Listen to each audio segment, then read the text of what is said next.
you mentioned many components, right? You first save the time to focus what you really care about, and you develop your learning, your knowledge by doing courses, having coaching sessions, and you start practicing by yourself. You start volunteer at your own company. Which component do you say weighs more than the other? It's like if someone is to start, what should they focus on? I would think the first thing is to understand your why. Welcome to the second season of Data for Future. Data for Future is a growing body of knowledge on data and sustainability topics. In a world where data shapes decisions, our podcast delves into the latest trends, innovations, and challenges at the intersection of data solutions and the sustainable development. Today, as a kickoff of our second season, I'm pleased to introduce Nathalie Cruchet, the head of ESG and Sustainability at Submer, to our podcast.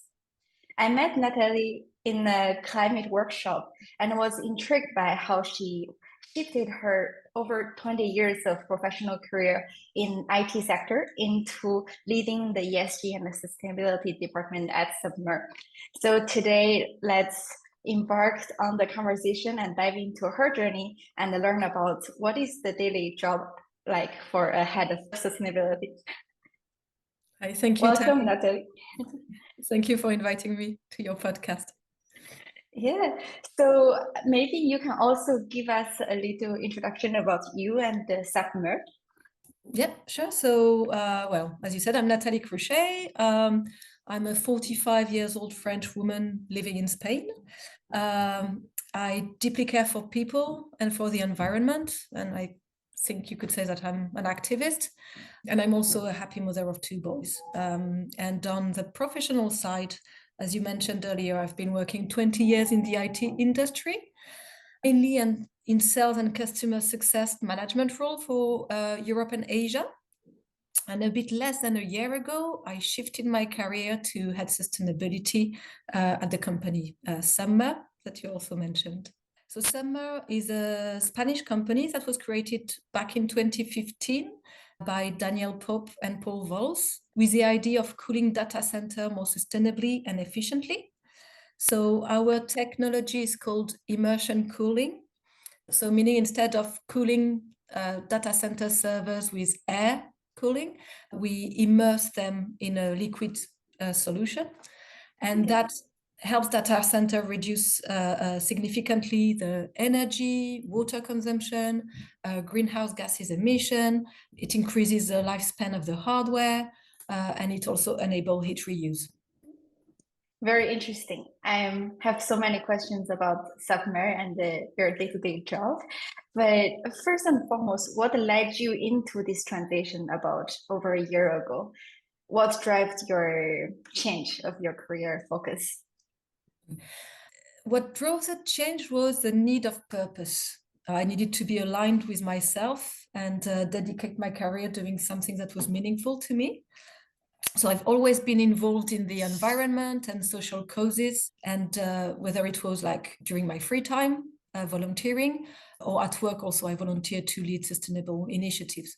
So I've always been involved, but it felt more like a hobby instead of a real job, you know.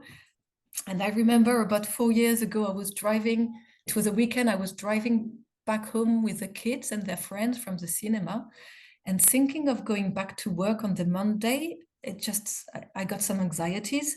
It was the alarm that, you know, I needed to find purpose and to be aligned and not having this double life where on the one hand, I was actively contributing to a system that's totally neglecting climate change and social injustice during the day, you know, and then on weekends I would be like protesting and being more involved. So it just, you know, at some point it just didn't, my body said no.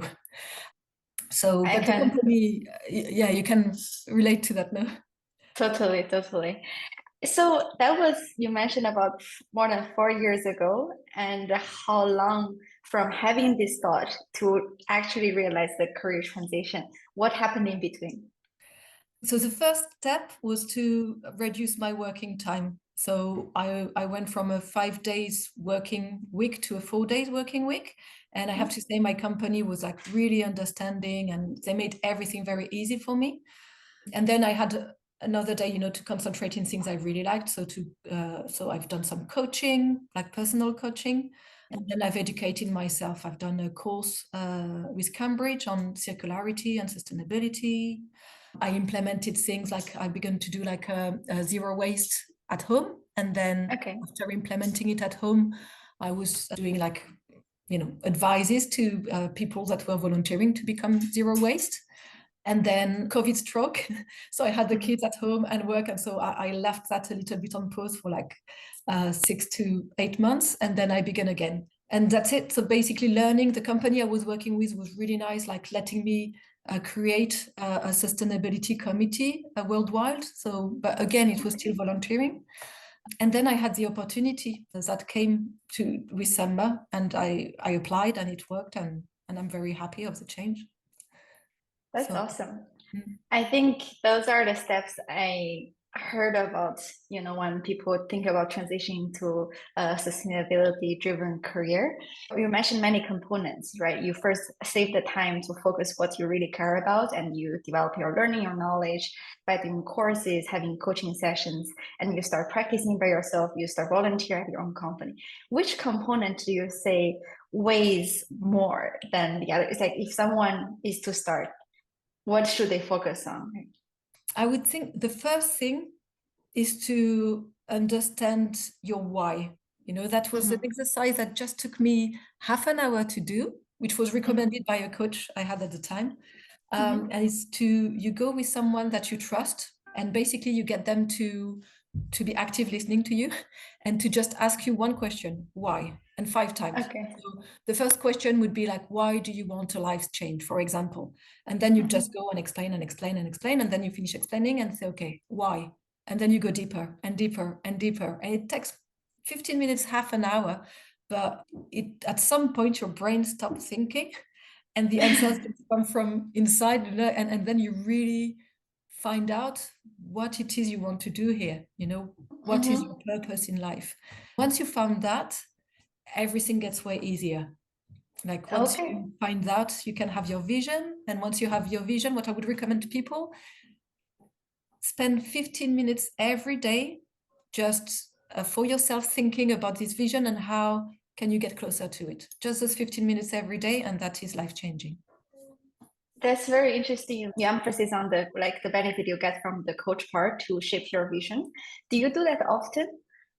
Yes. So the coaching I've left now, I got very good tools and a good methodology, and I kept that. So every day I have 15, 20 minutes on what's it called, a flow of thoughts, in which all the thoughts I have in my head, I just write down, and it just, makes things way clearer. And it helps me, identify what are the blockers, the challenges, and how to move forward toward this vision that we mentioned before.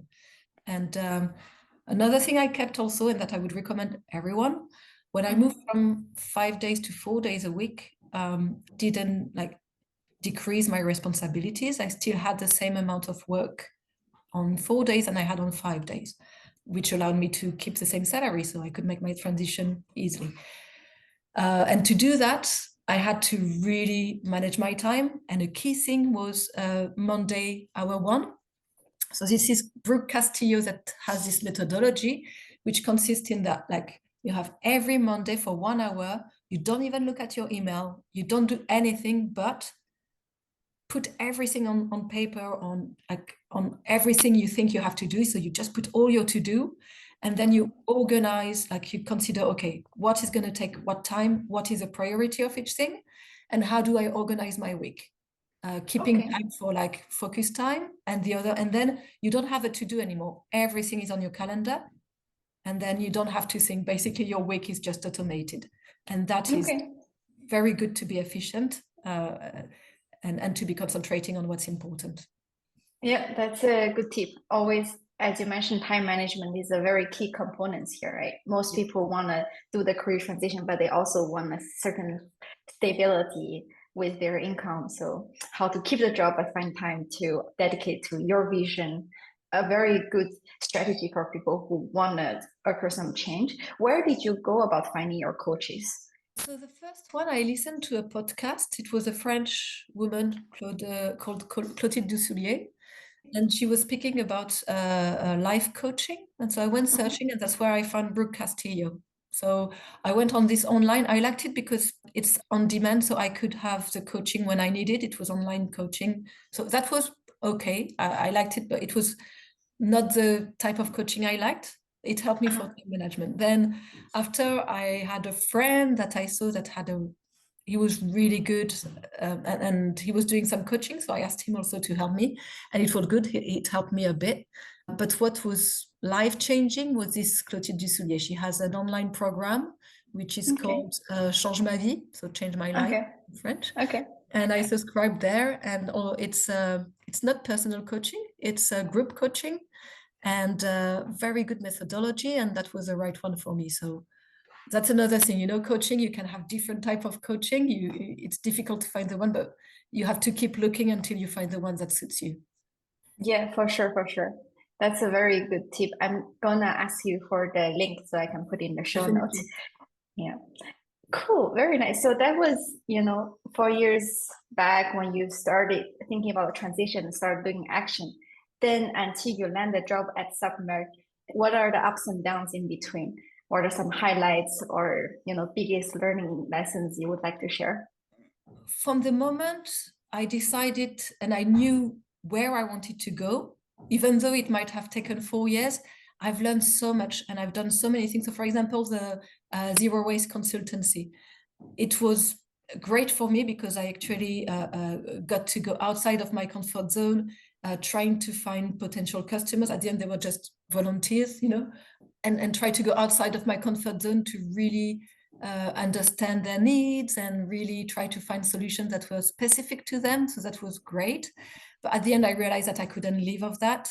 So it was great because I learned a lot, but it was also a failure in the sense that, you know, it didn't go forward after that.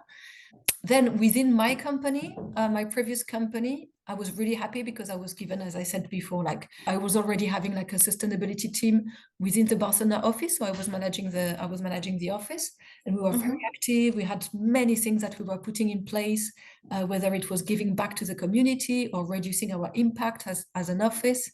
And then the CEO of my company really liked what we were doing, and he said, "Could you do that worldwide?" But it was again as a volunteer job. So it was really great, and that's where I learned a lot, and that's where I made a lot of contacts. And what was great was that, as I said, I learned a lot, and I made the contact that got me into Submer afterwards. What wasn't that great, like the failure for me, is that it's just when you have a team of volunteer people, whether it's in NGOs, I also work with association, or whether it's in a company, people are not paid for doing that, or not even paid, but if it's not like their day-to-day objective, it's very difficult to manage a team of volunteer. It's they can when, you know, so that was also a failure. I didn't manage to get everything I wanted to have done. I do think that's a natural process. It's hard to hold people accountable when it's not directly linked to their OKR and in a company setting. Exactly. So totally.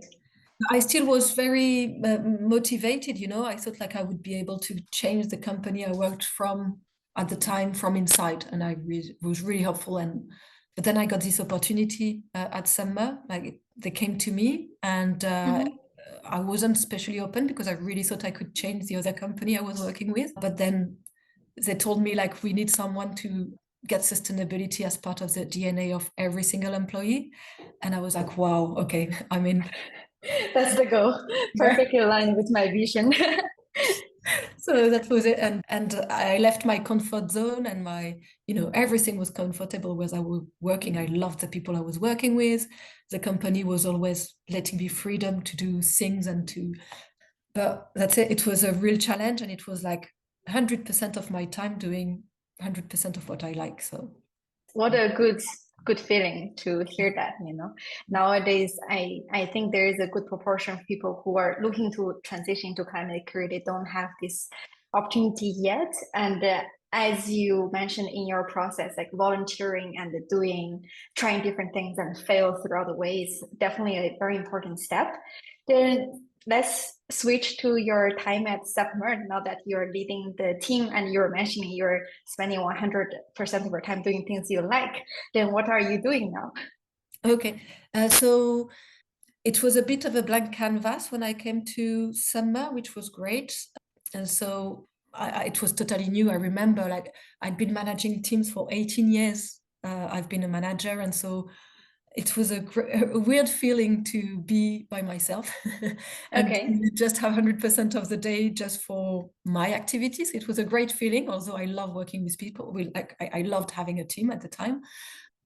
And then the freedom that was given to me to providing transparently all of the information that they had, and then just, okay, you tell us. And I was like, whoa.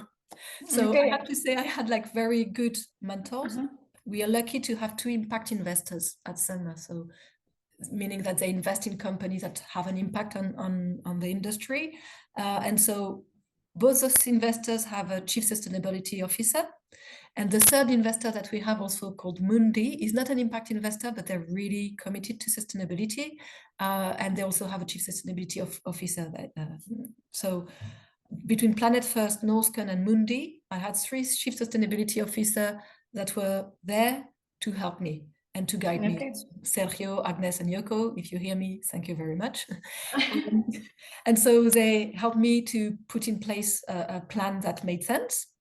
Come back to your question. So my role is to implement the sustainability strategy for the company, whether it's like to try to help the company have even more of a positive impact on the industry, reducing as much as we can the impact, the environmental impact of our customers. And at the same time, as a company, we have a footprint. How do we manage to reduce that as much as we can? So, and then I work very closely also with the human resources team on everything that is to do with diversity, equity, and inclusion. So in the, in the IT world, Yes. we are a minority, and our chief people officer is a big believer in women, and so she's really investing time to make sure that Submer has that when recruiting people, that. Okay. Yeah. So yeah, So I think my you role. just mentioned three really interesting aspects. Like the first one being, as a company, the impact of the work, the service you're providing. And then the second one is to reduce the footprint of Submer itself as an enterprise. And then the third one would be from a HR diversity inclusion perspective. Let's dive into them one by one to know what exactly are the mechanisms and actions you put down and Yeah. what are so far their impact. Okay. So the first thing I have to say before we even begin with like how we increase the impact on the industry and how we reduce our impact and how the first thing I did was to actually really look into the vision I had of sustainability for Submer. Like, where did I see Submer in 5 years, in 10 years, and then sit with the co-founders, so Danny and Paul, to understand their vision and make sure that we are super aligned. And so we spent some time with Danny, with Paul, with Caroline, who's the CPO also, and Gloria, our CMO, to really understand what was their why, like why were they in business, what was their, and basically what came out is that they basically want to create a better and fairer world with sustainability, with sustainable technology.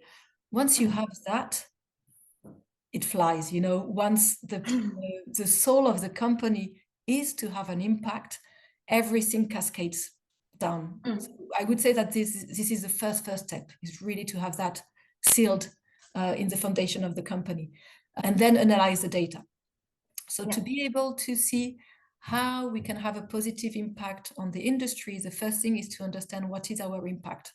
So to have a life cycle assessment of our products, to understand from cradle to grave, like where is our impact, so that we can try to, and doing that, we actually find out that 90% of the impact of our product are during product usage. So how can we increase the efficiency of our product so that not only it decreases our impact, but on top of that, it increases the efficiency of our customers, So, and then if I dive back into, so as we said, like how do we increase the impact to our customers? So first you have to understand what is your impact. So looking into the industry, how much energy can we save to a customer depending on different scenarios that they might have, and then the LCA here was key to be able to have proper data, scientific based data, to be able to calculate emissions avoidance, water savings, etc., etc. Okay. Would you mind expand on the LCA life cycle assessment that you mentioned in your own company or your contracted agency, and what are the key metrics you're looking at aspects? Yes. Basically, we have an external company, environmental agency that worked for us and with us, so that we wanted to be as objective as possible. And so they did a thorough research on our suppliers, our raw material, our like how we produce our pods, where we're sending them, different electricity mix of the customers that we've sold it to, and then the end of life of the product, like how recyclable is our product. And with that, they could assess many things, not only the greenhouse gases emissions, but they also could see like if there was any toxic waste, if there was any impact on biodiversity, if there was any impact on the water, etc., etc. So it was really deep analysis of our product. And that's allowed us to create a tool. So outside from the LCA of our product, it allowed us to create a calculator so that now any prospect or customer that want to see what would be the impact and what would be the avoided emission, they just like we calculate basically depending on the electricity mix, the place where they are, the amount of kilowatt that they want to have, we are able to calculate the impact that they will have, and how much emissions they can avoid compared to normal air cooling systems. I love it. It's like by offering the measurements, giving the customer visibility on your data, you actually motivate them to collaborate with you to reduce the impact together. That's so key, what you just mentioned. I think and there's customers that are very open to share data that normally, I remember some colleagues saying like, wow, you want this data from the customer, forget it. And speaking with the customer, when it's like, we're both collaborating for one thing, for one good, you know, I'm sustainability, which is great. I'm not sales anymore. I'm not trying to sell them anything. I really want to tackle a problem, which is climate change. And we can do that hand in hand. So we can work and be transparent with each other. I really don't want to do any greenwashing.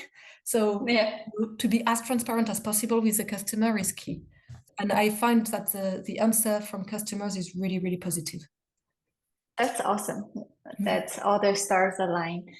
Then looking back on the agency that help you with the life cycle assessment, nowadays, from my knowledge, is that there are many different standards and methodologies in the market. How did you go about finding an agency and locking on one methodology you're going to use? So we needed to find a methodology that was recognized internationally. Basically, the great thing about having impact investors is that they have many contacts and many companies that you can that they know and that they can advise you to work with or not, that are efficient or not. So we shortlisted 3 companies and decided to go for the one that actually was the closest home. They're like a Barcelonese company, and they came and they were super available, and we did all of that with them. Okay. That's awesome. The mentorship and the networking piece is very key, and I will come back to that. But before, I would like to finish the 3 main objectives that you do at your work. Maybe we can talk more about the second point, which is reduce the footprint of Submer itself. Yes. So for that, that's also one of the first things I did was to actually objectively calculate our impact. So we had a view of our scope 1 and 2. We had no visibility of our scope 3. So again, we took an external agency to do that, which is not the same. It's another one, and they have a tool which is very user friendly, and you can deep dive into every emission that you have, or every product, every country, and you can really deep dive and try to understand what is the impact of what, and then it gives so much visibility into what action you can put. in place. So there are companies that are doing they're called SAMI, and they're doing a 360 research on everything. They're doing like from everything from the where do we store our data to employee survey to having working with our finance team to get like all of the accountancy, everything we bought, everything we sold, having a questionnaire to our providers. I mean, I can't think of anything that they're not requesting as data to be able to properly calculate our footprint. So I'm still on the process of calculating the 2023 footprint, and by March we should have our good understanding of what it is. And then this tool also allows you to put targets, and so you can follow your reduction depending on the objectives that you're setting to yourself, and which I think is very good. Sounds amazing. So it's used for mainly calculating on scope 3 or 1, 2, 3? 1, 2, and 3. Okay. And since it's awesome that it covers so many details, which is also necessary, but do you find it difficult for you to gather all this data from your company? Yes. And I'm saying that from a company that is super like open and transparent, you know, but gathering the data is very tough, especially when you have to go to suppliers, and yeah, gathering the data is taking way more time than I was expecting. Do you have an estimation about more or less how long it takes you to finish one round of data collection for completing the scope 1, 2, 3 assessment? You have to count a full month, because you need to involve so many. I need to involve every single department. So you need to have the first kickoff meeting with them, which we had beginning of February, where for each department, you tell them which data that you need. And then depending on their priorities, you need to give them time to be able to collect the data. Then you need to have a second meeting to double check all the data is there and what is missing. And then finally, you can submit the data to the, Right, it's a big process. Yes. Good to know the scope and body of the work it requires. What about the third pillar about diversity and inclusion? Let's dive into that. How are you collaborating with the HR to work on that front? Okay, so Caroline, who is our CPO, is really leading this process, and I'm working hand in hand with her. So it's mainly regarding diversity in the company, gender diversity for now.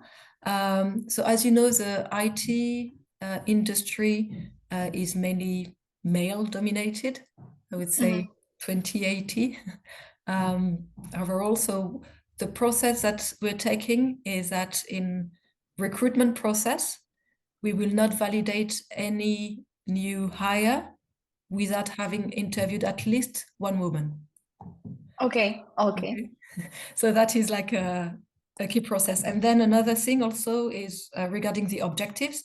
So one great thing we managed to do this year, and I'm super happy with, is that every single employee that has objective, like OKRs, have a 5% sustainability target.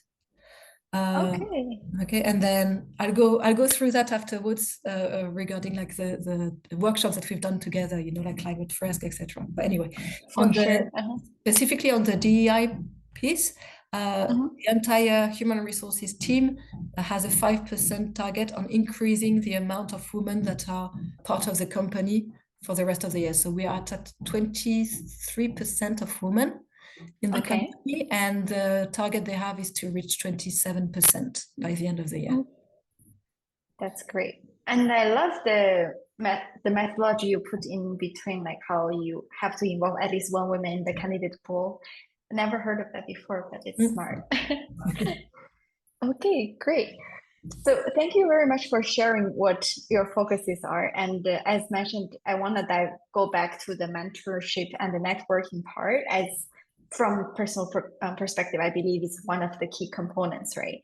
I wonder, since maybe you already know a lot of other sustainability-driven professionals, but do you find navigating your career or like finding like what to do, finding resources? Well, there's a lot of information and new regulations, new methodologies out there. Do you find it difficult, and how do you leverage this networking and mentorship to help you throughout the way? Yeah, so it is overwhelming, the amount of information that we have. I find the workshops that we're doing, with climate fresk and all of the other like digital fresk, specifically for the IT industry, etc. I find it Yeah, great to give a holistic approach and with a simple way of explaining a complex problem holistically. I think with yeah, sustainability, the word holistic is key. You have to yeah. see everything as a whole, and you cannot just dive into a problem trying to find a solution for one thing, because you need to understand all of the impact it can have. So it can be very overwhelming. It's been a lot of trying and failing. And regarding like the mentorship, I have like the investors that are helping Mhm. me. So I have a monthly call with them where I explain all the Okay. new things that we're putting in place, and they can coming into subjects that say, oh, we know that and we know that, and so they always try to help me. So at least monthly I have a call with them. Then I try Mhm. to participate to forum to exchange idea with many people, whether Okay. it's our industry forum. So we have the Open Compute program participating to, or the DCD, and there's many people from sustainability for the industry that we can work together and find idea together on how to help the industry reduce their footprint. And then what, as you know, sustainability is so broad. There's so many Yeah. things to be done. I'm not pretending to be an expert in anything, really. One thing we've done at Submer, which I'm very proud of, is to actually involve every employee. So Okay. we have a huge team of specialists, engineers, chemists, Mhm. people working in R&D, people working in finance, people working in procurement, people, working in production. I can pretend to know all of the best way to do sustainably whatever they're doing.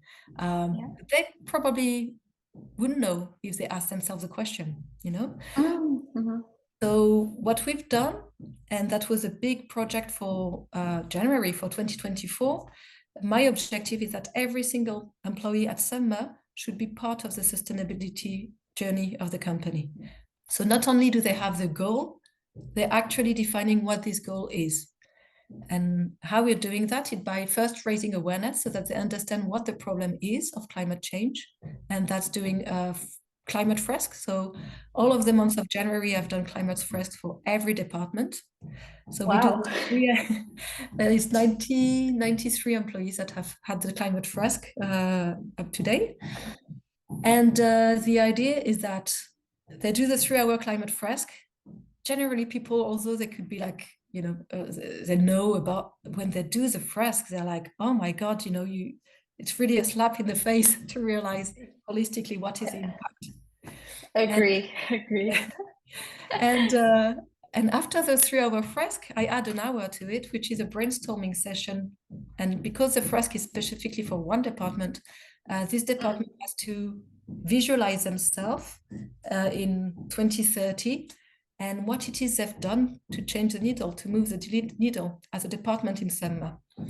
And they come with so many ideas of what they can put in place, how they can be more sustainable, how they can have more impact in the industry. Then Mhm. as little group, they have to vote for the 3 best ideas, and that's their target for the year.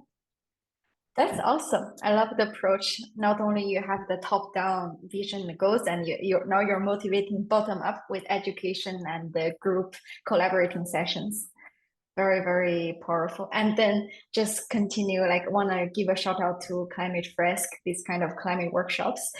As you said, they really make a very complex idea and problem to break down into, cars with very simple ideas and terms. And no matter how deep is your background regarding in the world of sustainability, you can always learn something from these kind of Exactly. activities.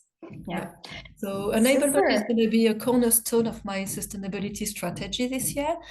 We're beginning, Mhm. like I'm doing like a pyramid. So first we're doing the climate fresk. Every employee at Submer needs to understand what is climate change, causes, consequences, and how they can act on it individually and specifically as a department, as an employee.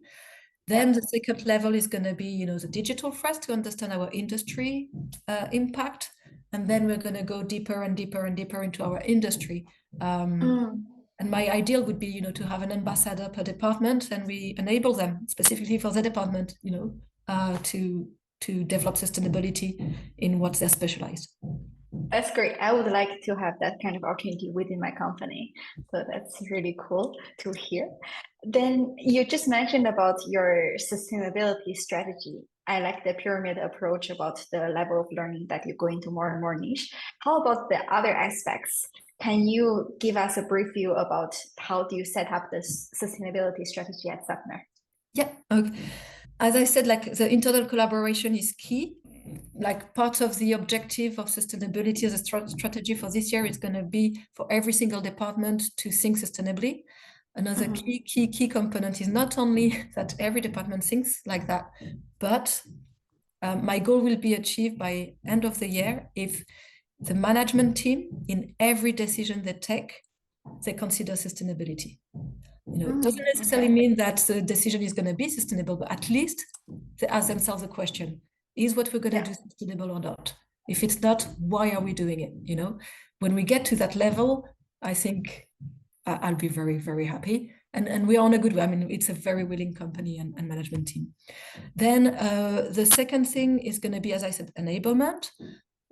And a key thing is going to be like to measure properly what is our positive impact on the industry. So what I'd like to do is this calculation I mentioned to you, where we can calculate our customer footprint, to be able to calculate for every single customer how many avoided emissions we've managed to have, and work with the engineering and R&D department to see how can we do that even further. How can we improve our product to be even more efficient, or for the lifespan of our product to be even longer? How do we develop circularity with our product and things like that?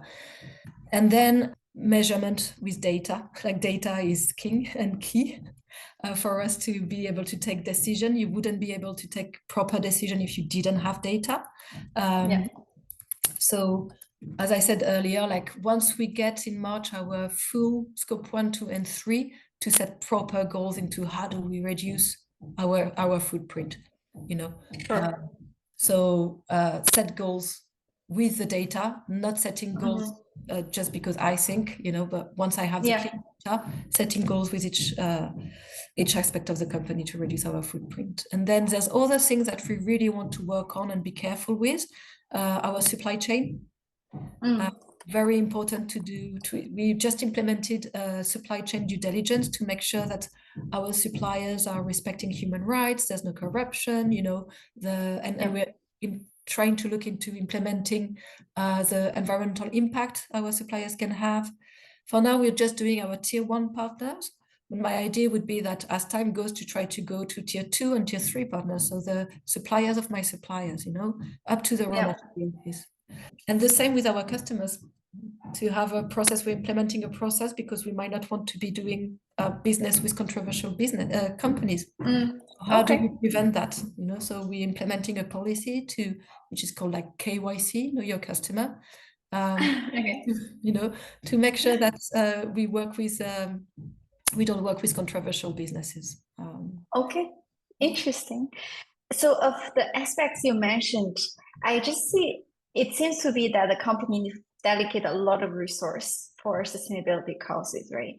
And that could be like you mentioned the R&D. If you use the tech team to develop some, measurements or like transparency enablement tools, that it takes the R&D team their resource to develop Submer, the product for its customers. How do you gain resource, and do you have a limit? Do you need to ask hard for it, or you just have whatever you want? No, it took some. It's obviously the company is growing a lot, and so the company needs to scale up, and they have a lot of priorities, and sustainability is very important. Yeah, you're right. Like the great thing is our product is sustainable by itself. So it's just empowering the product. So from my previous experience, I had a lot to deal with C-level or customers, so you understand what are like the key priorities, and that helps infuse sustainability within the priorities of the company. Sure. So, and also when we're speaking about efficiency, you're speaking about TCO. So for customers, it speaks also customers that might not be super sustainable sensitive, but when you're saying you might, save that much energy, that much water, that's equivalent to X amount of dollars, then you get attention. So yeah. No, I think it's a very convincing case because in this case, sustainability and economical gain actually goes hand in hand, and you find a very good market niche to contribute, your sustainable efforts and doing also, it's like a win-win for everyone on the table. Then I think diving into another factor that I cannot pass it since we talk about data and automation. How measurement is super key, but it's also very difficult to measure. How do you go about this measurement about everything going on in the company and come up with reporting? Maybe it's time when we move on to the ESG reporting about the tools and the process you implement, right? Yeah. So for measuring our substantial contribution, meaning measuring what impact we had, what positive impact we had on the industry, it's pretty straightforward. It wasn't straightforward before we implemented the LCA, and the calculator. Okay. But now it's pretty straightforward in the sense that I can collect the data and calculate automatically for each customer, depending on where they're based, what is their energy mix, and like how long they've been installing the product. Now I have the tool to be able to measure the avoided emissions. So this one is now quite straightforward. And then there's a KPI of reducing our adverse impact. So again, reducing our greenhouse gases emission. So for that, I need tools. And as I said, like we're gathering the data and we'll be able to see our impact next year, basically. Like we're going to try to put as many things in place as possible, but the real measurement will be next year when we redo this exercise again of gathering all the data of 2024 and compare it with 2023. Then regarding, there's many things that are very manual when I'm thinking like of waste management or water management, where basically we're going in Excel and getting like all our invoices and try to see how it increases or not, or Okay. And then for the supply chain due diligence, the system to monitor that is also an Excel okay, but it's automated so that it's automatically put a red light if there's any providers that might be in a country which is not respecting human rights or has a high corruption level, and then we can put focus into that and have an action plan with it. So by the end of the year, you see how many cases you had that were flagged and how many solutions you brought to those suppliers that were flagged out. Regarding the gender diversity, the same, you measure, like we measure year by year on year, like how many did so and it's I don't know if that answers your question. Yeah, sure. Like you have a very clear division of different terms and aspects you want to measure, and some are more automated, others you have some manual data input, but eventually I think it just gets more and more complete throughout the year. It's interesting to know because there are certain things definitely still waiting for a more robust solution, right? So in the whole process, and also based on the regulations, the standard changes, you also need to adapt.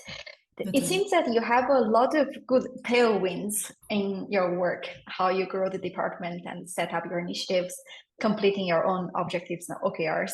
But what are the specific challenges you find? What you would say is the biggest challenge in your work? Yeah, I would say the first one was data. Yeah. Get data is like, there's so much information, but at the same time, data is very difficult to get. Okay. And I would say objective data.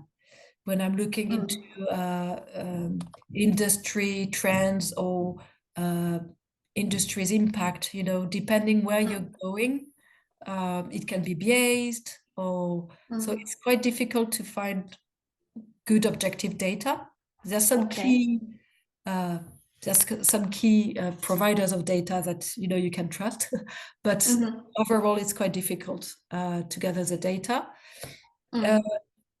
To get the people attention and interest into sustainability has been a struggle. I mean, I joined in March last year, and it's only now that I found a way to have everyone behind the sustainability project. And that was through the climate fresk. I discovered the climate fresk, I remember, in November. And when I did it, I was like, okay, that's it. I have my tool now to convince everyone. Yes. Because you can try to preach and speak to people. And I had lunches for sustainability lunches, and I had, speaking, and some people understand, some people are not too but when you do the climate fresk, it impacts everybody, and everybody wants to act, everybody wants to do something. That was so it was very difficult until I had this tool, gather everybody behind the project, and shout out specifically for them shout out to climate fresk, specifically for people, you can put them an objective, but for them to want to have this objective and for them to want to make a change, that's key. So that was a challenge, and I hope, I will see, I'm testing, I will tell you at the end of the year if it worked, but the feedback has been extremely positive. So and from what you described about your experience at Submer, I think you're pretty advanced in terms of your trajectory into sustainability organization. That's an expect. It's a very, we have 6 values in the company, and sustainability is the first one. So the order of the company are really committed to sustainability, and it transpires. So I've been lucky. Wow, that's so empowering and refreshing to hear. And thank you so much for sharing your experience with us, Nathalie. I think it's time for us to move into our last part of the podcast, which is the lightning round. It's a new edition of our second season, so I'll just introduce briefly. It's a list of standard questions I will ask each guest that come to the show. It's a pool of questions, and the guest will choose 5 standard questions, and I'm gonna go into a quick format to go through one by one with you. Are you ready? Yes. Okay. The first question: what is one data tool you cannot live without? Excel. That you find Excel. Okay. I love Excel. I couldn't live without it. I think most of my work is based on Excel. Okay, good. The second question: what is one book you would recommend to our listeners who is interested in the field of data and sustainability? There's one which is French, but I believe it's been translated in English. It's called World Without End, from Jankovici. It's great. It's just really, really good. Give a very good understanding of climate change. Then also one which I love is Kate Raworth, The Donut Economics. Donut Economics. Yeah, we talked about this in the last workshop. It's on my list. Okay, I'll add it to the show notes. And the third question: what is the best piece of advice you would give to someone looking into a transition in their career toward data or sustainability? What we mentioned earlier, understand your why, really understand and develop your vision, and take 15 minutes a day to work towards this vision. You owe yourself this time. And get help from a coach if possible, and learn as much as you can. Learn. I'm definitely gonna start doing this exercise. Why, and then 15 minutes vision flow. Potentially having a coach. Great. The next one: what do you see as the biggest opportunities in using data for climate impacts? I would say that it gives some objectivity in a world that is very polarized. And we can see that with the IPCC, the data that they're coming out with, studying over 60,000 scientific publications and coming out with 6,000 pages documents on, using real data. I think that's key to be able to move the needle and to not have any political influences, and really try to find measures that will have a proper impact. For sure. Yeah. Objective and factful data. Yeah, exactly. Okay, our last question. What is one sustainability goal you've set for yourself this year?